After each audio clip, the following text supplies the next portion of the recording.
Is review bombing really the reason for a poor audience score on Rotten Tomatoes? Now, we all agree that Rotten Tomatoes is not a good metric to measure whether or not a show is actually good, but it's all that we have. So when we look at Rotten Tomatoes and see a 68-point difference between the audience score and the critic score, that should cause us pause. Many are claiming that the show is being hated on, specifically by people who are upset that it does not have a male lead and instead has a female lead character. And so they're review bombing based on that bigotry, based on that hatred, even drawing comparisons to that of The Last Jedi. But what this criticism ignores is that there is actually real problems with The Last Jedi and The Acolyte that many, if not most fans, see all too clearly. Now, that doesn't mean that there aren't people on either side of the extremes who are putting in 5-star or 1-star reviews just to be that way. But is that really the majority of what's happening here?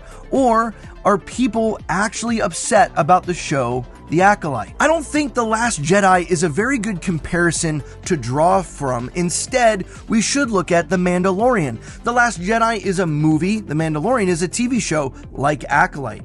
The Last Jedi had other issues all surrounding it based on the changes of directors and everything else that was surrounding the movies, whereas the TV show is in a whole different state. So I don't think it's a good comparison to make between The Acolyte and The Last Jedi. These are two completely different things. I think it is more accurate to compare The Acolyte to The Mandalorian. Acolyte, like Mandalorian, does not have a white male lead. Also, Acolyte, like Mandalorian, is a TV show. However, the major difference between The Acolyte and Mandalorian was universally loved, while The Acolyte has a huge difference between the critics and the audience. So the question is, what's really the difference?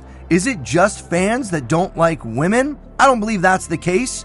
Is it fans who don't like women of color and they can't handle anyone who's not white? Well, if that was the case, then why did so many people like Pedro Pascal playing Din Djarin? When you start to look at the actual reasons that people have, it starts to be a little bit clearer as to why so many people dislike The Acolyte. Some, like Mary Sue, have said that the only good faith reviews are the ones that don't mention woke.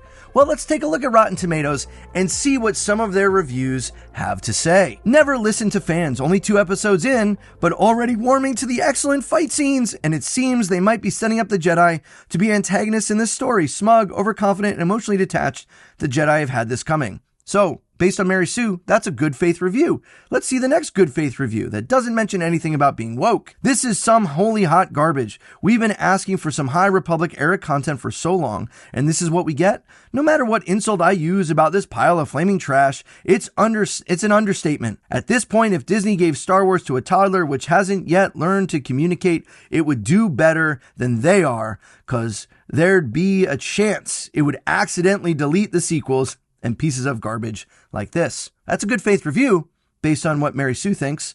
Let's go to the next one. This is so bad. I don't have the words. They should have made another season of Andor instead. That was Star Wars. This is a bad fanfic, and I should know because I read a lot of Star Wars fanfics. Yeah, again, good faith review, right? Good faith 1-star review. The murder of one of my favorite franchises. Another good faith review. My very first Star Wars review, and have never been so disappointed. From space fires to terrible acting, this is the worst spin-off Star Wars show I have ever seen in my entire life.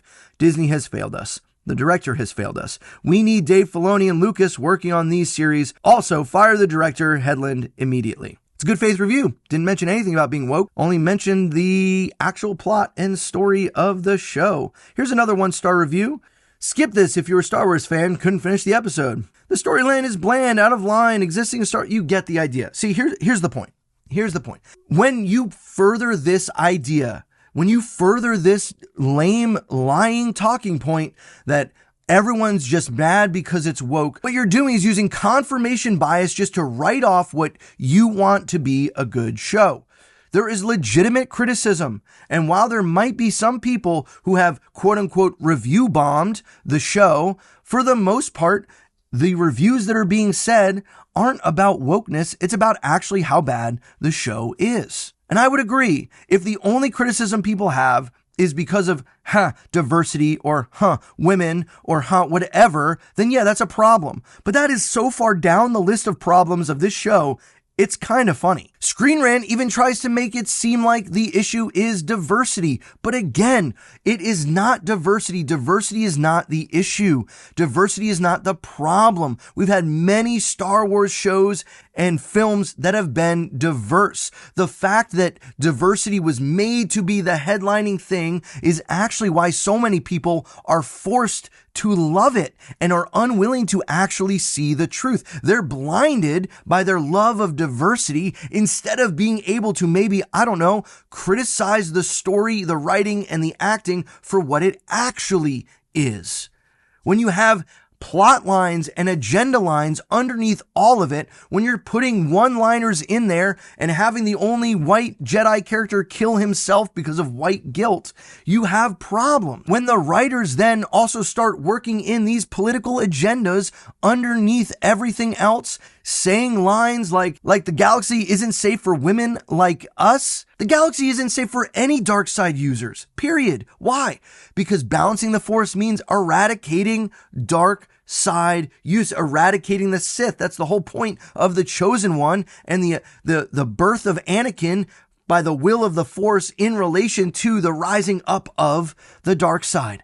That's the whole point of Star Wars. But I also found it interesting when you take a deeper, further look into the actual data that is behind these reviews, there's some interesting things that emerge as a result of these 1-star and 5-star reviews. Take a look at this article here by Critical Drinker. It was out 6/9, so before the 3rd episode hit. So when you take a closer look at some of the data that Rotten Tomatoes lets you have, there you can see that on the Acolyte Season 1 on Rotten Tomatoes, it says there are over 5,000 user ratings. But if you download the reviews, you only get about 1,000. So we're pulling this data from the 1,000 that Rotten Tomatoes will even let us get. This is the data set that all the users chose to leave a text review for their rating. So there's some that haven't left text reviews.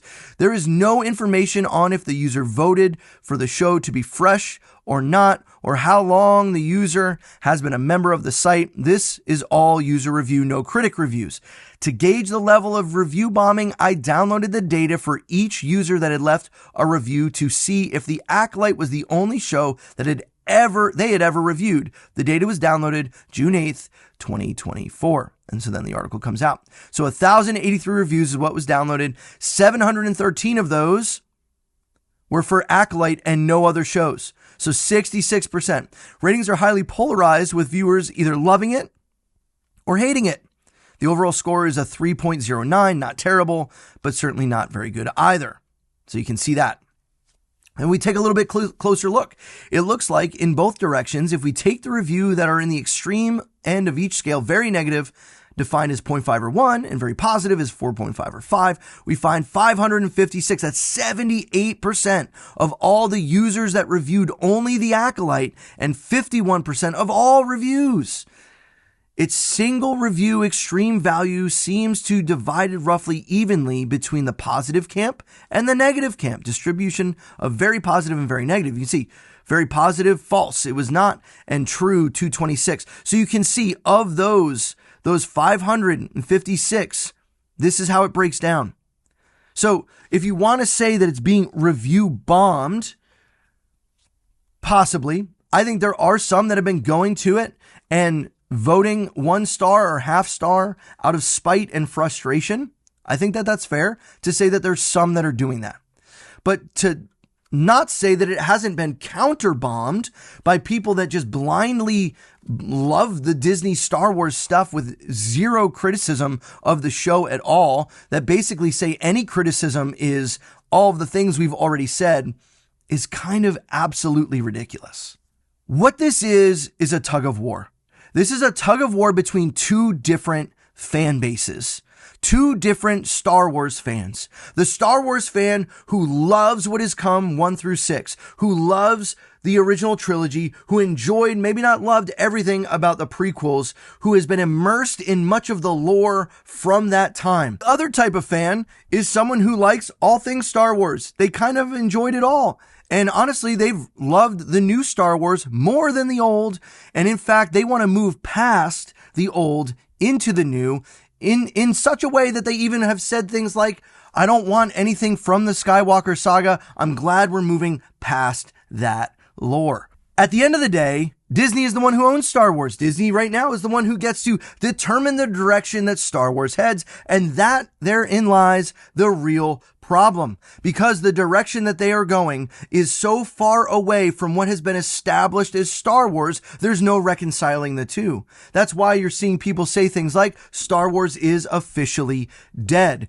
I will take the opposite approach. Star Wars can never die because Disney cannot take away what has already been established. They can do their best. They can even delete it off streaming sites. They can do whatever they want to kill what has been, but they cannot change the books and the movies that have already been established as canon.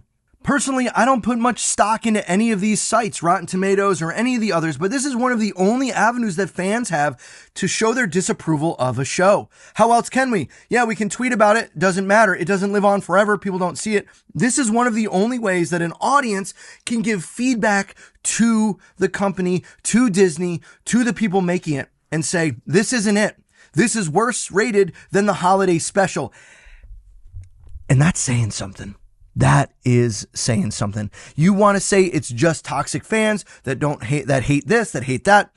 That's not true. Look at the flaws of the actual show. Think for yourself. Because for me, this isn't going to stop me from looking into different Star Wars projects because I'm going to think for myself. But you know what? I really don't think anything coming out other than Andor Season 2 is going to pique any interest at all for me.